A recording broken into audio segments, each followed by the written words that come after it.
Si par ma faiblesse, tu peux passer, Seigneur, touche un cœur. Tu n'as pas d'argent, lave encore ton filet. Les promesses de Dieu t'attendent encore, lave encore ton filet. Ce n'est pas une raison pour toi de ne pas laver ton filet. Lave ton filet.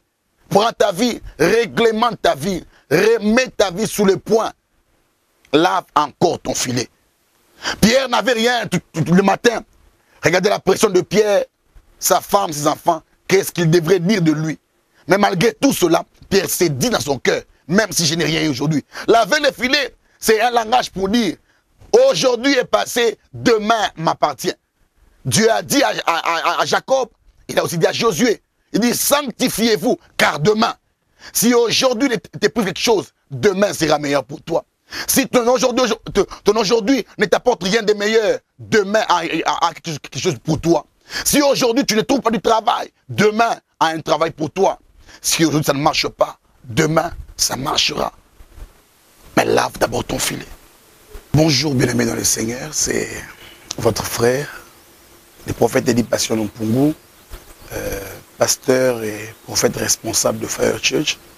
Et bonjour Saint-Esprit, ministère international. Ce matin, Dieu te parle par le prophète Elie Passion. Il t'apporte un message de réconfort, un message d'espoir, mais un message aussi de recadrement pour toi ce matin.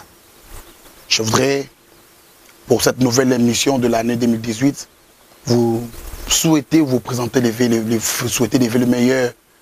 Cette année, une année de nouveaux commencements, une année d'édification, une année de rétablissement, de redressement, une année où Dieu marchera avec nous, avec des signes palpables, des signes visibles.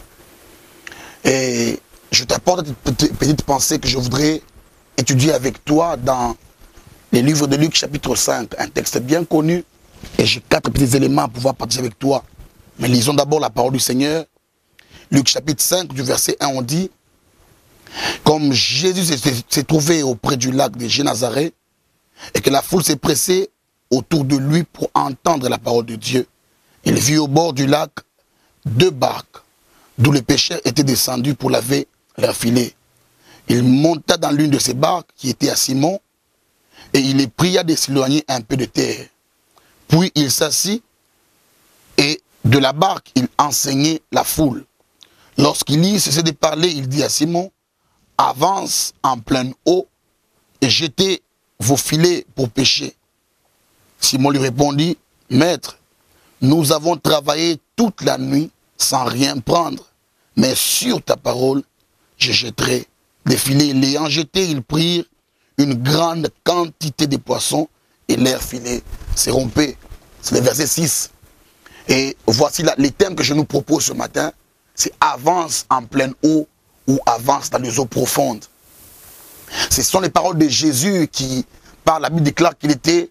C'est une histoire merveilleuse d'abord avant d'aller très loin. Un homme d'une intelligence assez illuminée et éclairée. Luc, un docteur, un médecin qui a quitté son travail de médecine pour pouvoir suivre la parole et devenir apôtre de Jésus-Christ. Et dans sa manière d'écrire les choses, il a une logique à lui que je voudrais pouvoir déceler avec vous ce matin. La Bible déclare ceci, Jésus s'est trouvé auprès du lac de Génézareth et la foule s'est pressée. C'est la première chose que je voudrais aborder ce matin ici. Le Christ était au bord du lac, mais la foule s'est pressée pour écouter la parole du Seigneur. Mais les mesdames et Seigneur, aujourd'hui, les grands malheurs que nous avons, c'est que les gens ne se pressent plus pour écouter la parole du Seigneur. À l'église, les gens ne se pressent plus pour aller à l'église. David dit dans les psaumes 122, au verset 1, il dit, je suis dans la joie quand on me dit, allons à la maison du Seigneur. Au chapitre 27 du psaume, toujours, au verset 4, il dit ceci, que je demande à Dieu une chose auquel je tiens ardemment, je voudrais habiter toute ma vie dans la présence de Dieu.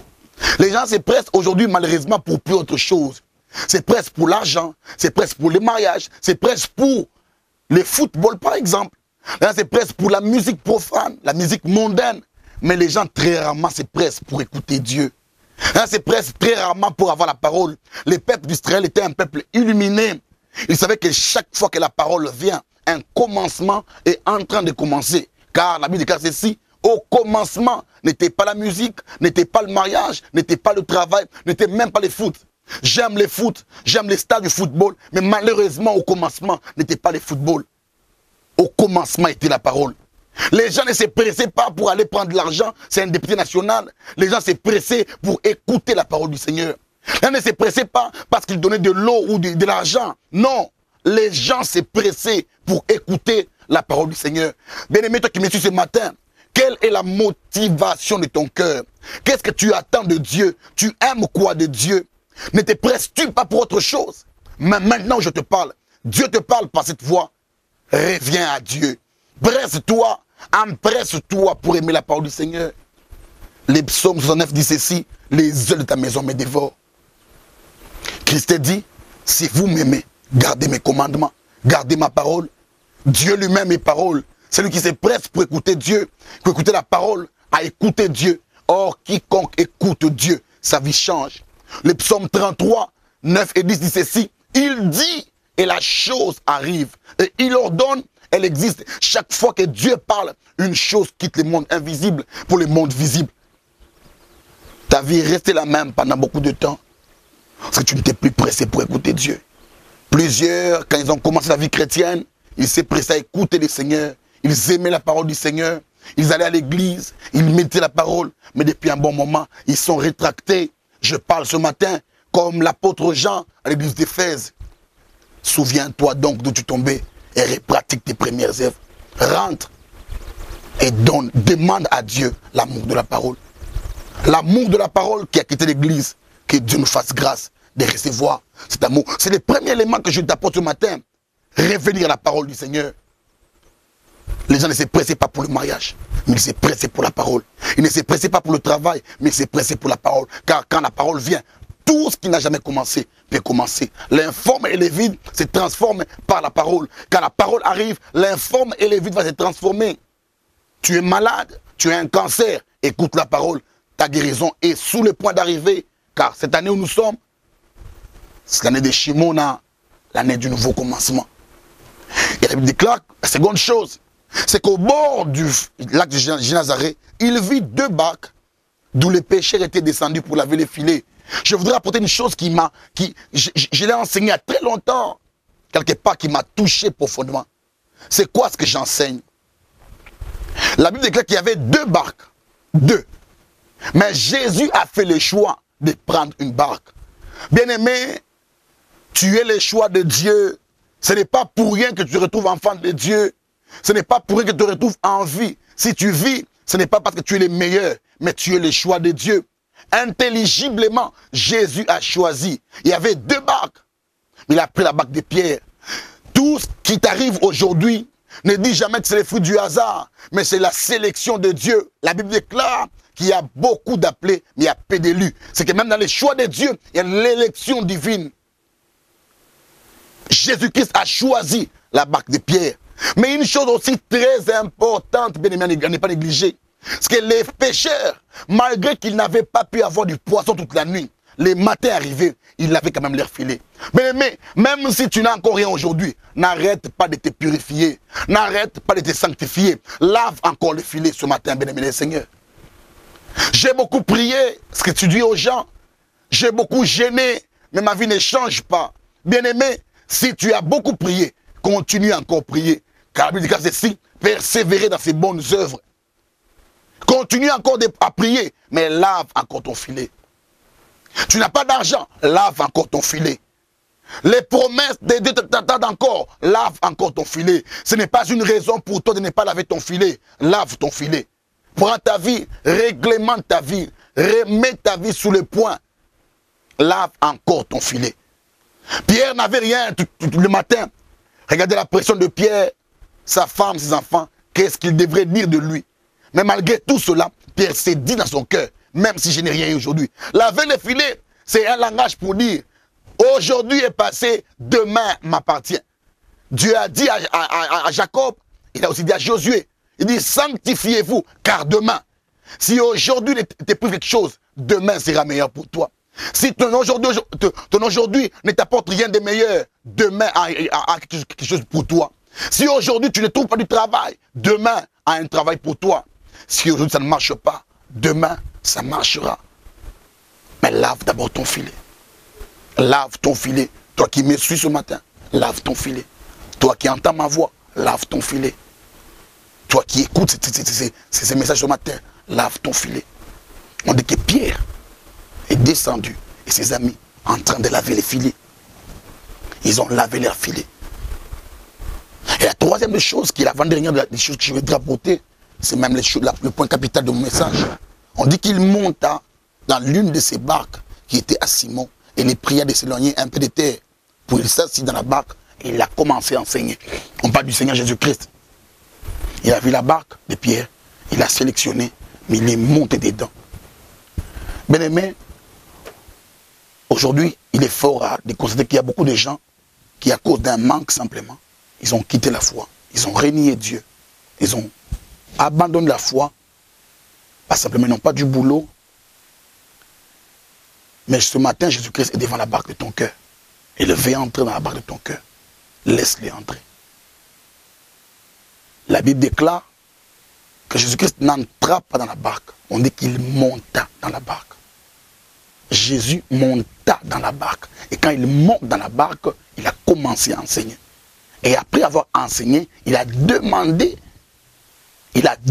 à Pierre, secondement, d'aller maintenant dans les eaux profondes. Bien aimé, voici ce que je vais te dire de très important ce matin. C'est qu'au fait, la première des choses, c'est que chaque fois que Christ monte, les choses qui étaient hier cachées vont monter aussi avec lui. Les poissons que Pierre a cherché toute la nuit, qu'il n'a trouvé, quand Christ est monté, les poissons sont aussi montés. Les poissons étaient cachés. Pierre les a cherchés à gauche, à droite. Toute la nuit, les mêmes verbes étaient conjugués. Jetez vos filets, jetez à gauche, jetez à droite, devant, derrière, profondément. Mais toute la nuit, il n'a rien reçu. Mais les matins arrivés, lorsque Christ est monté dans la barque, les poissons sont aussi montés. Regardez ce que Pierre dit. Je suis les paroles de l'apôtre Pierre, des paroles très intelligibles. Il dit, nous avons péché toute la nuit et nous n'avons rien reçu. Nous avons péché toute la nuit et nous n'avons rien reçu. Il ne dit pas dans ta parole, il dit sur ta parole, je jetterai le filet. Sur ta parole, parce que la parole est une surface plate. Bien-aimé dans le Seigneur, laisse Christ monter. Les poissons monteront aussi. Les poissons que tu n'as pas pu avoir dans les profondeurs des eaux de la terre. C'est dans les lacs de Génézareth que Pierre n'a pas pu trouver les poissons. Si les lacs de Génézareth te privent du poisson, les lacs de Jésus-Christ ne te privera pas du poisson. La Bible déclare, Christ dit, lui il est le fleuve d'eau de vie. Les lacs de Génézareth peuvent te priver du poisson, mais les fleuves d'eau de vie ne te privera jamais du poisson. Dans les fleuves de vie, il y a la vie. Pierre amène un filet, il dit, sur ta parole, je jetterai le filet. Le Christ lui dit, ne cherchez pas les poissons au bord des eaux. C'est lui qui laisse Christ monter. Premièrement, il vivra l'enseignement de Christ. Même en lavant les filets, Pierre écoutait sûrement les messages. Et quand Christ a fini de laver les filets, il dit, et après de prêcher, il dit à Pierre, Pierre, ne t'arrête pas seulement ici. Mais maintenant, allons dans les eaux profondes.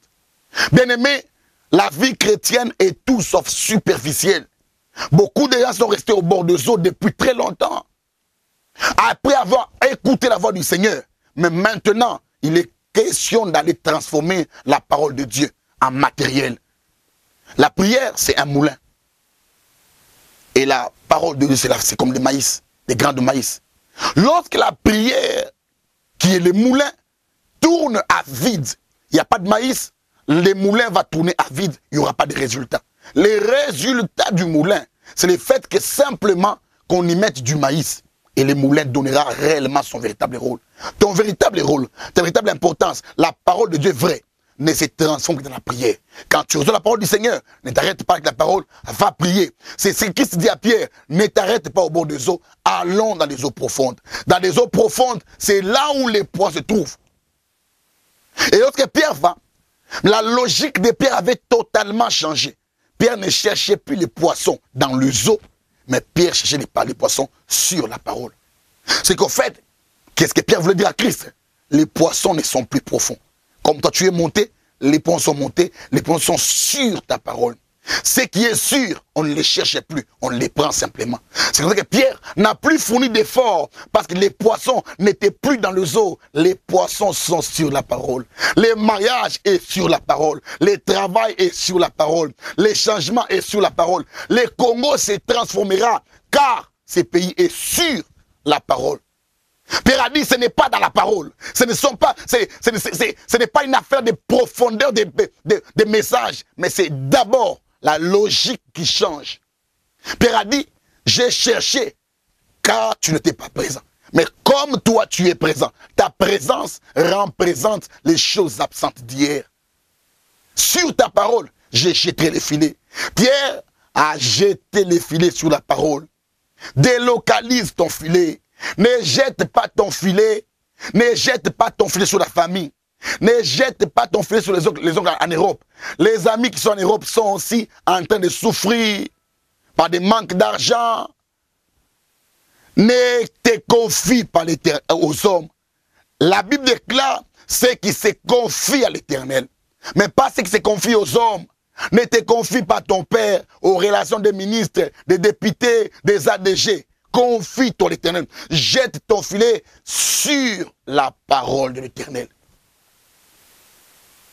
Jette ton filet sur ce que les hommes ont privé. Lorsque Sarah a jeté son filet sur la parole de Dieu, Isaac qui a été privé hier est arrivé. Lorsque Anne a jeté son filet sur la parole de l'Éternel, le Samuel qui était parti est revenu. Samuel est revenu. Pourquoi? Le sacrificateur lui a dit, rentre en paix, que Dieu t'accorde ce que tu lui demandes. Jette ton filet sur la parole du Seigneur. L'impossible sera possible. La parole de Dieu est le seul mécanisme qui possibilise l'impossibilité. La parole de Dieu est la seule force qui te donne ce que les hommes t'ont privé. La privation d'hier peut trouver satisfaction dans la parole de Dieu. Jette ton filet sur. Mais avant de jeter le filet, avance d'abord dans les eaux profondes. Ne restez pas au bord. Tu as déjà prié, prie encore. Tu as déjà gêné, gêne encore. Tu as déjà levé les mains, lève les mains encore. Tu as déjà fait des offrandes, fais encore des offrandes. Ne t'arrête pas. La Bible déclare ceci dans Éphésiens 6, 18, on dit ceci. Faites par l'Esprit, en tout temps, toutes sortes de prières. Et la Bible dit ceci, veillez à cela avec entière persévérance. Prie, jette ton filet, prie, avance, prie. Tu donnes des offrandes à l'église, fais-les encore. Action de grâce, dîme. Je te dis, j'ai déjà beaucoup sémé, je n'ai rien eu. Bien aimé, la prochaine sémence que tu feras à Dieu sera la dernière goutte qui fait déborder les vases. Alors donne encore à Dieu. La prochaine sémence, les prochains cadeaux à Dieu transformera ta vie et provoquera un miracle. Abraham avait déjà beaucoup donné, mais cette fois-là, sur la chaîne des Mamré dans Genèse 18, Abraham a donné à Dieu du lait, et de la crème et des morceaux de pain. Il a reçu Isaac. Jette ton filet. Délocalise ton filet. Même ton travail, délocalise-le. La Bible déclare ceci. Les secours ne viennent ni de l'Orient, ni de l'Occident. Les secours viennent de l'Éternel. Délocalise ton filet. Prends ton filet, jette-le sur la parole de Dieu. Tu as beaucoup attendu des hommes. C'est pourquoi ton cœur est toujours blessé, toujours désespéré. Mais maintenant, il est temps de regarder sur Dieu, de compter sur Dieu. Jette ton filet sur la parole de l'Éternel. Les miracles n'est pas dans les fleuves, dans les lacs de Génazareth. Le miracle n'est pas dans les lacs de Génazareth. Ton miracle est sur la parole du Seigneur. Établis ton régime. Fonde-toi sur la parole du Seigneur. Fonde ta vie sur la parole. Donne-toi de l'intelligence. Rénove-toi. Et dis-toi, je ne m'arrête pas ici. Je jette mon filet sur la parole. Là où tu es bien-aimé, s'il y a un voisin derrière tes côtés, dis-lui, délocalise ton filet. Jette-les sur la parole. Les filets sur la parole n'entrent même pas. Bien-aimé, regardez, pour les lacs, il faut entrer, il faut beaucoup d'efforts Lorsque tu te mets à te confier la parole, tu ne souffres plus, tu ne fournis plus d'efforts. Les choses sont automatiques. Les choses mécaniques d'hier s'automatisent de soi-même à cause du fait que tu jettes ton filet sur la parole du Seigneur. Ne laisse pas ton filet dans les eaux. Tu seras déçu. Les eaux, c'est le système naturel. Les eaux, c'est ce qui est ordinaire. Mais la parole de Dieu n'est rien d'ordinaire. La parole de Dieu est extraordinaire. C'est que l'homme voit impossible, la parole rend possible. C'est comme ça que le centenier romain a dit à Christ, ne dis pas beaucoup de choses, dis seulement un seul mot. Un seul mot ce matin pour toi. Sois guéri, trouve un boulot, monte, persévère et avance ta vie. Tu n'as pas été créé pour de petites choses. Et lorsque Pierre arrive à la fin de la pêche, ce que Pierre fait, c'est quoi? Il pêche tellement de poissons. Je crois que c'était les plus grands records de la pêche de Pierre qu'il n'avait jamais fait dans sa vie. Les plus grands records. Mais pas seulement cela. Il pêche et même son filet s'est rompu. Bien aimé, chaque fois que Dieu te bénit, il laisse même des traces sur ton corps. Pierre a demandé à ce que les autres amis qui étaient de loin sont venus. Lorsque Dieu te bénit, il te bénit pour que les autres soient bénis à tes côtés. Bien aimé, c'est mon petit message ce matin. Avance dans les eaux profondes. Ne reste pas au bord du lac. Christ est déjà monté. Lorsque Christ monte, tout monte avec lui. Quand Christ était en bas, les poissons ne pouvaient pas venir. Mais quand Christ est monté, les poissons sont aussi montés. Et les poissons se trouvaient où? Sur la parole. Les poissons ne sont pas dans les eaux. Les poissons sur la parole. Et sur la parole, tu ramasseras des poissons en cascade. Et ta vie changera. Ta vie deviendra une histoire et un miracle. Pour le simple fait seulement que tu as acheté peut-être ton filet sur la parole du Seigneur. Ces petits messages, que Dieu le donne dans ton cœur, qu'il trouve réellement place dans ton cœur. Revois tes motivations.